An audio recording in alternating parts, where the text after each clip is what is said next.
Can't miss. Remove the cover and inspect within the C-channel purlin machine, up to 5 mm. This machine is used to roll metal sheet with thickness up to 5 mm.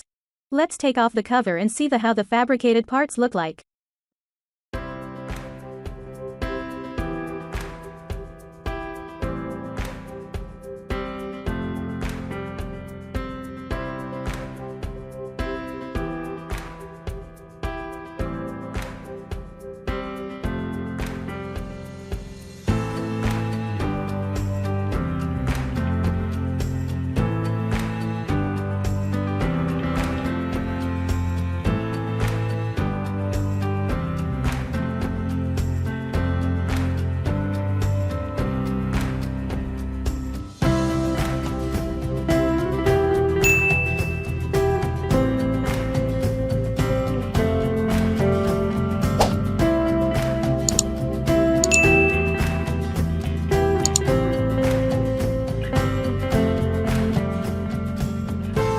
Want to see the machine operation?